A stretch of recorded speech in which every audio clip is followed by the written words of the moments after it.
Story 1. Be me. Australian. Lived in the bush for most of my life until recently. 2 years ago. A few friends and I are chilling at a trail that goes into a very steep gully. It's nighttime.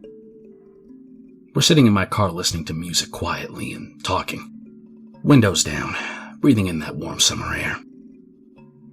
We keep hearing a small rustling in the scrub just a few meters away. My friend in the passenger seat asks if we can hear the rustling. I say, yeah, it's probably just a wombat or a fox or something. Unless it's a yowie. We all chuckle and my friend goes on to say, well, if it is a yowie, it better not mess with us because I'll kill it and its family. He's clearly joking and we all laugh at him for being a douche. We keep talking for a while, but I notice that now there's no birds chirping or crickets making noises or anything for that matter. I feel something watching me from the bushes. My fight or flight kicks in as I hear something big moving towards us. Flight it is. I start my car and slam it into gear, about to get the hell out of there when something big smacks on the back of my car. I'm speeding out all the way to the nearest car park that was well lit, and we're all freaking out. We get out and inspect the damage. There's a huge scratch down the back of my car. I tell my friends about how the Aboriginals I used to be friends with say that you have to respect the yowie. If what we saw even was one. Now fast forward a week. We decide to go back there and apologize, just to be respectful. We go to a clearing, sit down, and begin talking to whatever's out there. We say that we're sorry for disrespecting them and their land and making threats. We leave fruit for them as a peace offering and tell them that we'll be back in a few days. So fast forward to a few days after that. We go back just before sunset, and even deeper into the gully this time. The sun's starting to go down now, and we're about halfway down the track. We're talking quietly between each other. All of a sudden, this god-awful screech resonates from the bottom of the gully. It sounds like nothing I've ever heard, and I've heard all the native animal cries, and some are really messed up. I know that all that's down there is a big-ass creek and hard to traverse scrub and cliffs, but it sounds like those Bigfoot screams from YouTube. Only whatever it is, it sounds smaller. Like it's younger or something. We stop in a clearing and my friends ask me what the hell that was. All I can do is shrug as I feel my adrenaline cranking and just try to play it cool. My friend gets the great idea to do some knocking on wood to see if it'll respond. When he does, 3 great knocks echo through the gully, and then another scream, but this one's deeper and much closer. He knocks again, and there's silence for about 5 minutes. Then, to the left of us, about 3 meters away in the scrub, I hear something grunt. It sounds like a gorilla or something. Now to the right of us, something's moving in the scrub. Whatever these creatures were, they had us surrounded. My survival instincts are screaming at me by this stage, but I can't show any weakness. It's really dark by this point.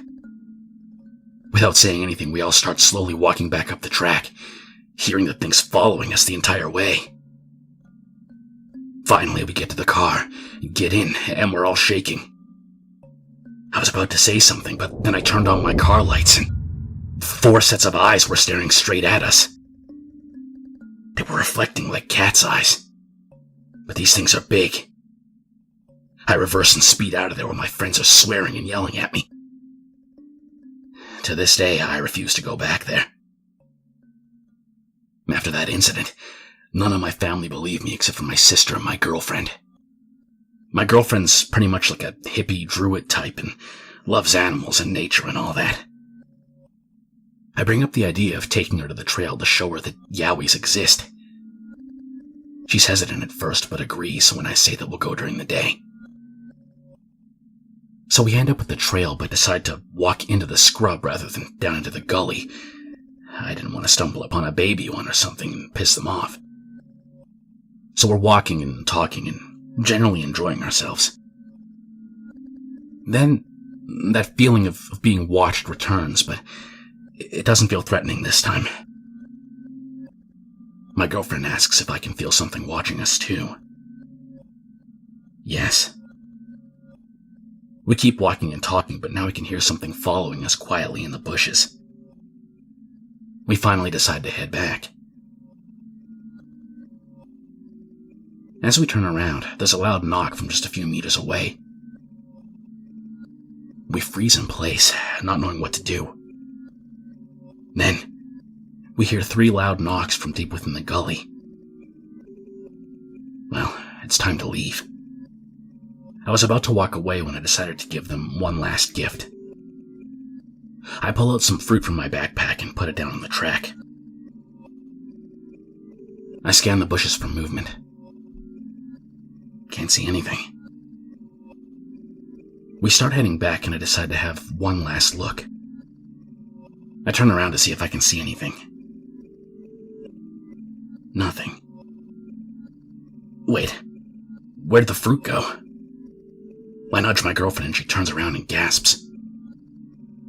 We leave and make it back to the car.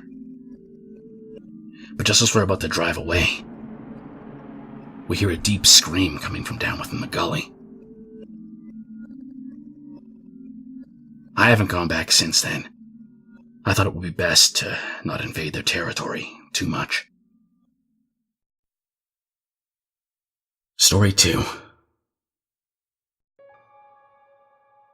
I've posted this before, so here it goes again. Just moved out of my old apartment. There was a guy that lived behind me. Our patios faced each other. He was a total bro, and we would hang out and have cook-offs all the time. He also had a dog that was pretty chill.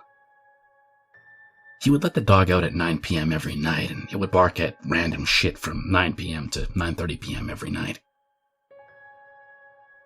One day, I didn't hear him at all, so I decided to check on him. I tried peeking in his patio door, and I saw no furniture or anything inside the house. Like he had moved out suddenly. But I didn't see a moving van or anything, so I was confused. I asked the people in the office where he went. And they said he ended his lease early with no explanation and told them that he was moving out early in the morning. That night, I heard shuffling outside and I looked out my window. On my ex-neighbor's patio, I saw the silhouette of a dog standing on its hind legs, but not bracing on anything with its front legs. It was 9 p.m. The dog started making this weird noise. It was like a moaning and barking noise. It almost sounded like it was being strangled. It did this until 9:30. Then when I checked again, there was nothing there. This happened every single night at the same time. It was the only reason that I moved out.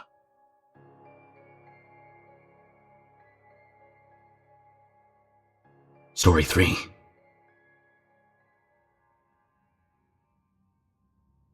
I still have nightmares about this. I grew up in a village called Eyam in England. It's better known as the Plague Village. The village is surrounded by huge foothills and dense woodland. There's a particularly famous spot outside of the village, and an old overgrown path that was named by the locals the Delth. And this is where they would hold the funerals for the plague victims during the outbreak. It's a huge, strangely shaped cave-like thing. When I was younger, me and my friends were all deathly afraid of that place. You would hear stories about floating vicars and ghosts that would follow you home. In the daytime, we would go down and explore the area surrounding it and find stuff like cow skulls on pikes. One day, one of my old school friends suggests that we man up and go explore the delve. We all agree and go down about 4 p.m. with a torch. We get there, and only 2 of us actually have the nerve to go inside the cave. Me and my friend. 3 of my other friends wait outside. We go in. It feels horribly cold, and I felt like I was being watched the entire time. We get to the end of the cave. It's surprisingly not very deep. My friend finds a small crack that you can squeeze through. He starts to proceed down the narrow space with me following him. All of a sudden, he screams and runs towards me, drops the torch, and I'm stuck in the entrance to the crack while he's trying to push his way past me in the complete darkness. Eventually, we get out and run out of the cave. All my other friends decided to screw off and leave us there. We practically run all the way home, just as the sun is setting. He was still crying when we reached his house. But he wouldn't talk to me about what happened until the next day at school. When I asked him what happened, he told me that he saw a white face smiling at him in that narrow crack, and that it was making its way towards him. Safe to say, we never went down there again.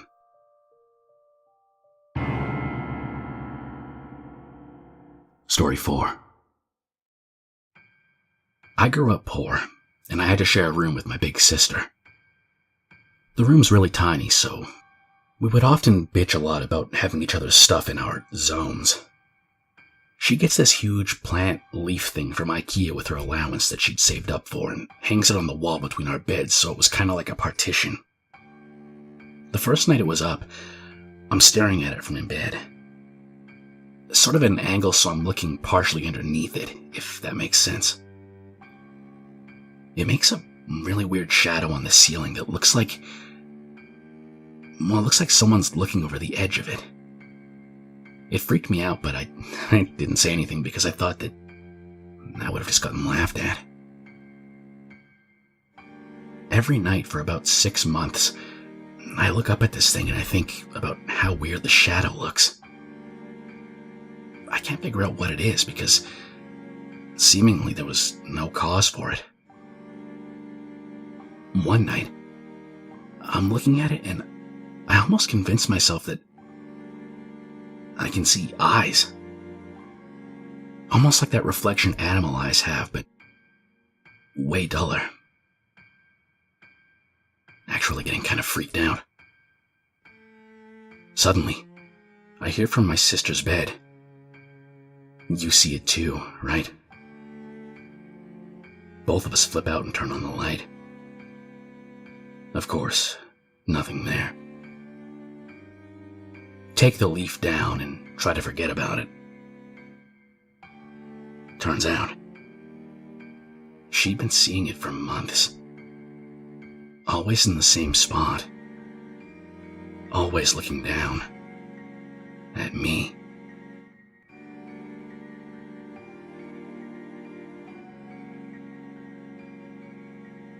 Story 5. Hi, X. Scary experience here. I'm a Filipino anon who's 23 years old and an office worker at a sugar factory. It's currently milling season. Milling 24/7. Assigned to night shift. It's 11 p.m. and I'm getting hungry, so I decide to buy some food from a town nearby that's about a 3-minute walk. No vehicle, so I do it on foot. There's a bridge at the entrance of town. As I walked on the bridge, I heard the sound of someone snorting like they're about to spit up some phlegm or something. Look around, but nobody's there. Look back. See this thing? It looked like a ghost. It was a kid about 7 to 8 years old, a boy. Really pale, like gray pale. He was seemingly floating on air. He was holding his neck and it was leaking blackish blood. I literally screamed and ran away. I reached the center of town in no time. One of the local eatery cooks asked me what was wrong. I told them everything. One of the customers overheard me, an old dude who in my estimate was in his late 60s. He tells me when he was a kid, there was a well-known rumor that happened before he was born. Before the bridge was built, it was said that a kid was killed by the people who built the bridge as a sort of sacrifice. His blood was mixed on the foundations of that bridge. Also, according to him, some dude in that town who's dead by now due to old age saw the people who were mixing blood on the concrete when they were building the bridge when it happened in 1948 or 1949. Story 6. Dad's a cop. Tells me about how he gotten sent out on a domestic violence call. Wasn't given a lot of info about it, just told to hurry up and get there. He was the first to arrive. And there's a guy sitting on the curb in front of the house. Totally calm. Dad asks what's going on. Guy says he needs an ambulance. What for? Dad asks. For the body inside. That's how he phrases it. The body. Guy says he wants it gone. Dad's getting really concerned, but waits for backup. Backup gets there. They go inside. The house smells like rot. There's definitely someone dead in there. They work their way to the back of the house. Little utility closet at the end of the hallway. Open it up. There's a body inside. The closet is filthy. Looks like it's been lived in for months. There's scratch marks on the door. The guy calls from the living room. It's great. I won't have to lock it anymore. The body is a horribly emaciated girl. Something wrong with her eyes. They're crusted shut with disgusting-looking green and yellow discharge. And there's scratch marks like she's been clawing at them. Skin is covered in sores. Dad said the shit and piss and it was so overwhelming that he almost threw up. The floor had actually started to rot. They take the guy down to the station. He seems totally calm and has all his senses. They start talking to him. Dad and the other cops manage to piece it together. Turns out, the guy had gotten a divorce and it ended badly. He started having these thoughts that his kid wasn't really his kid, and started to believe that she was some kind of demon. His proof? His kid had blood-red eyes, didn't cry when he hit her. And the guy legitimately convinces himself that his kid is the source of all his problems. Locks her in the closet and padlocks it shut. Leaves her in there to die.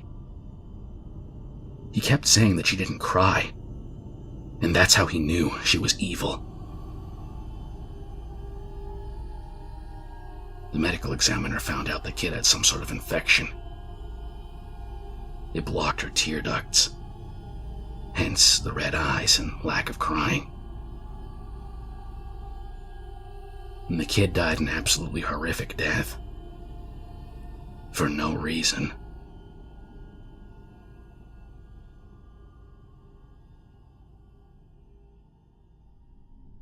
Story 9.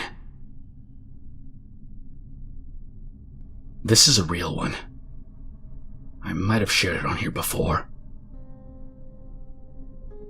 Working at a movie theater. Projectionist tells me the place is haunted. In particular, projectionists say they sometimes hear footsteps in the booth, an upper floor where all the projectors are. I don't buy it. The building is only as old as I am. Ghosts are supposed to haunt places with a lot more history than that, right? Anywho, I forget about it for a few months. Then I'm made a manager. One of the duties is to shut off the projection booth once a week. The booth is nothing more than a long hall that spans the entire building in one long stretch. Projectors are lined up in a row down the hall. You shut each one off and double-check the reels as you go. This takes a minute or two to do. As you move down the booth, you're also flipping off the lights, one at a time. You get the picture. Basically, it's getting darker and darker as you go. Imagine walking down a long hall in a movie theater, but the lights are going out as you walk, and there's no one else around. It's also getting quieter since you're shutting off the projectors. Makes it easier to hear little noises. The end of the booth is the worst, obviously. By that point, the entire hall is dark. Just a little bulb over the projector as you double-check it. Every now and then, at this point in the night, I would hear footsteps. Not always, but sometimes. They'd start at the other end of the booth and move towards me. Can't see a damn thing. Projector whirs to a stop and the place goes dead silent. No more footsteps. The next part is the hardest to explain and something I wouldn't believe except that I experienced it every single time I shut down the booth. The room suddenly feels suffocating. I mean that literally. Feels like a really bad humidity. A noticeable heaviness in the air that wasn't there before. Flip the final switch and the whole place goes pitch black. Hurry towards the exit, feeling like someone's right on your heels. Shut the door behind you and hold the handle in place as you lock that bitch. It's a fire door. One of those ones with a long rectangular window down one side. Always felt like somebody was on the other side watching you as you locked it.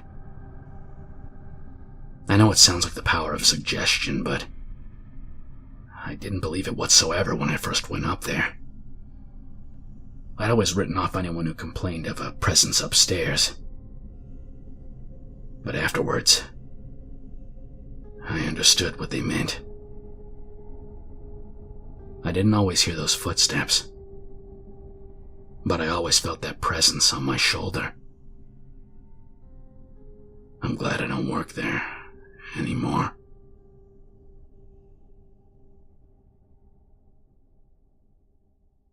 Story 10.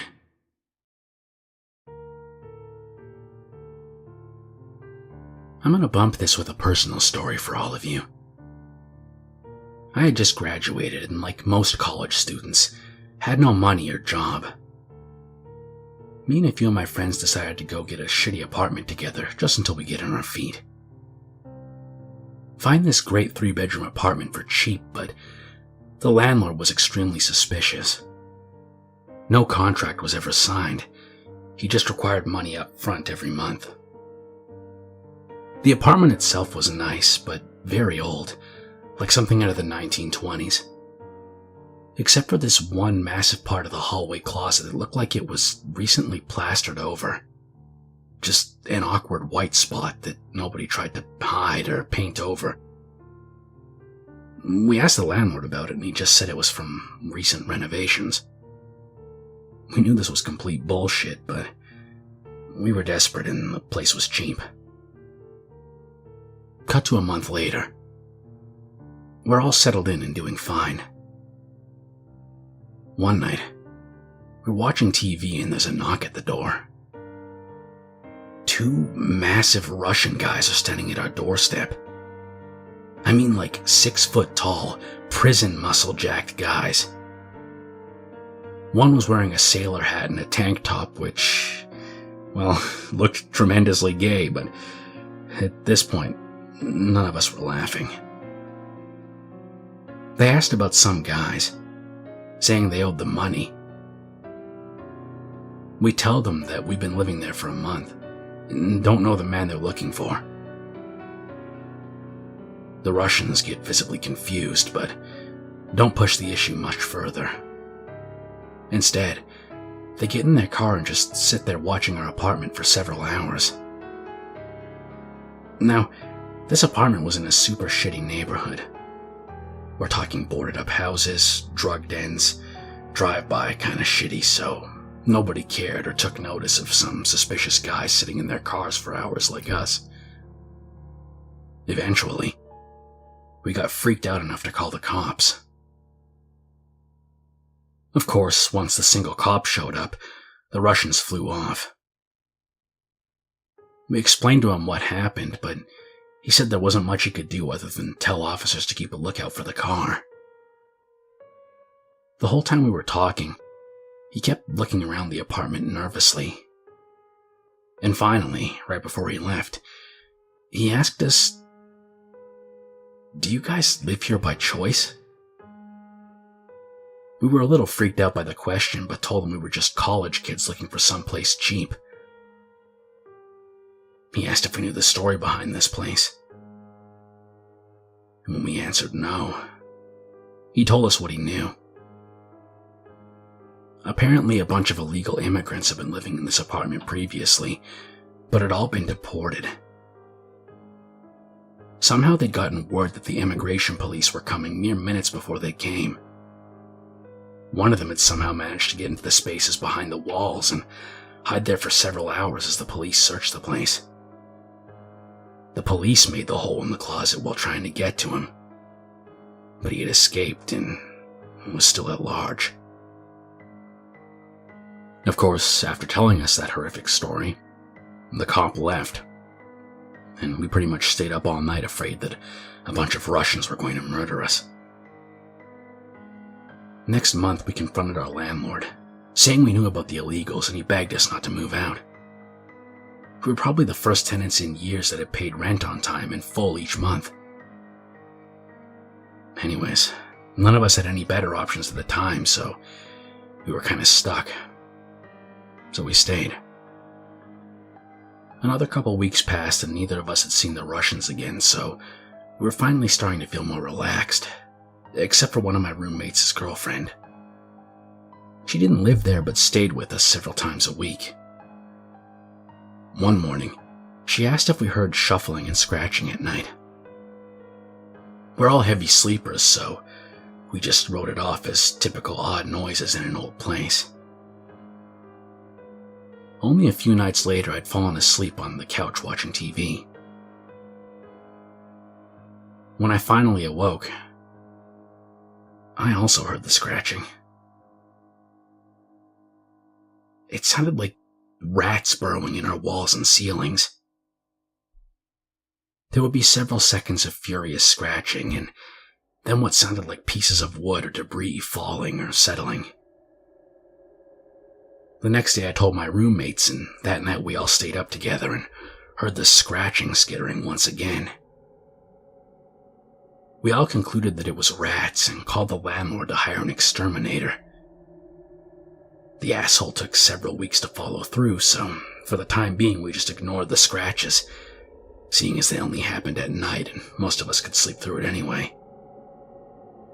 That, and none of us had actually seen any rats. Another night, We were all sleeping peacefully when a loud boom woke us all up suddenly. It sounded like someone had dropped an anvil in our ceiling. It was that loud.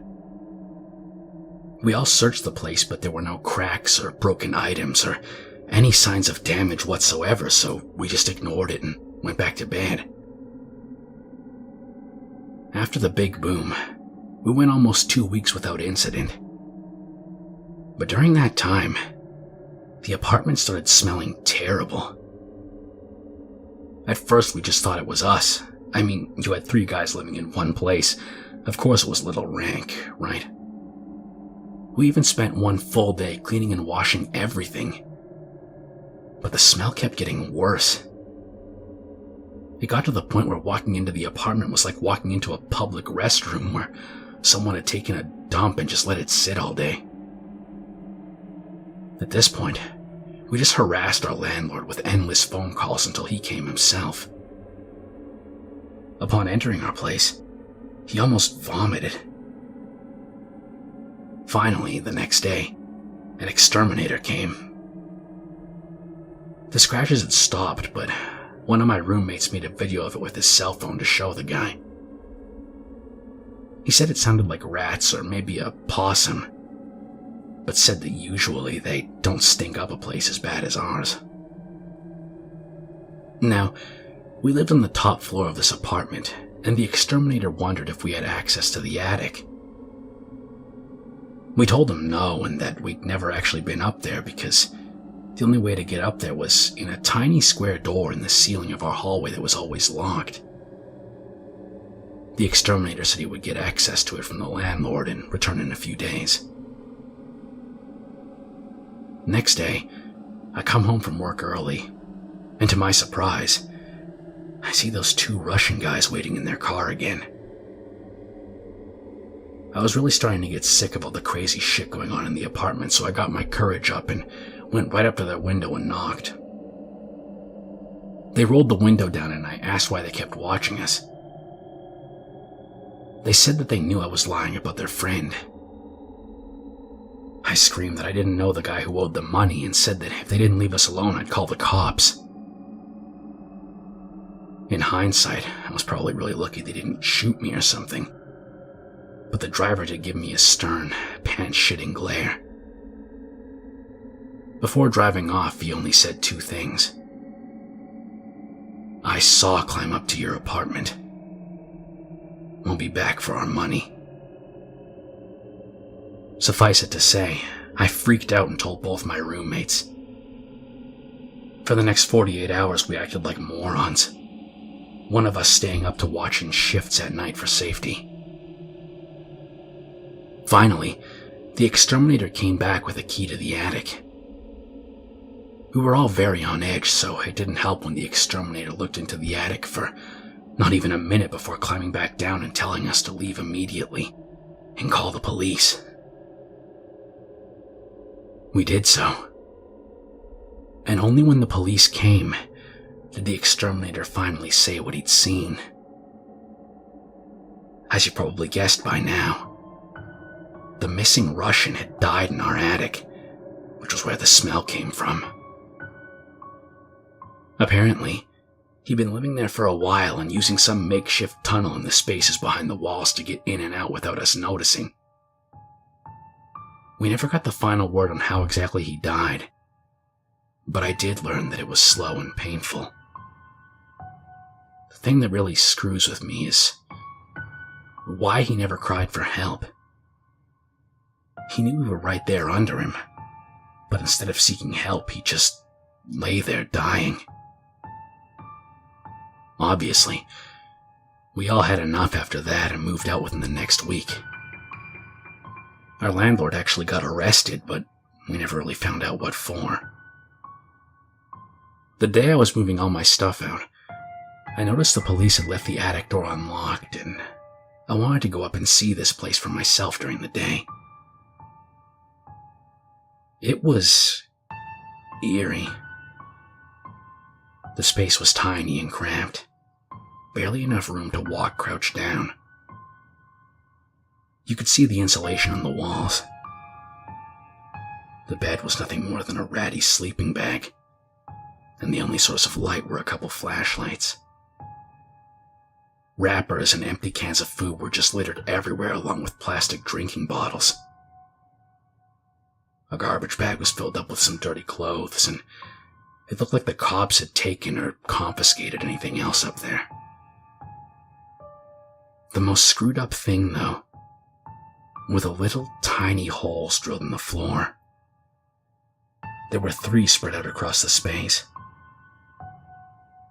When I bent down to look, you could see our living room, kitchen, and bathroom pretty clearly.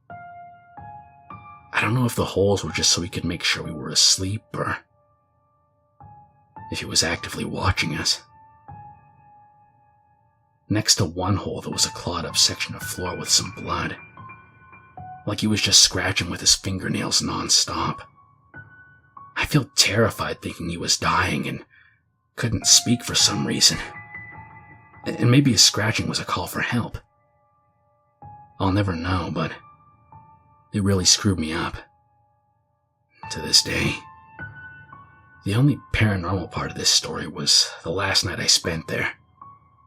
I woke up in the middle of the night to use the bathroom, but on my way back, heard that familiar scratching in the walls. I left immediately, spent the night in a motel, and only came back during the day for my stuff. I've never gone back to that area since.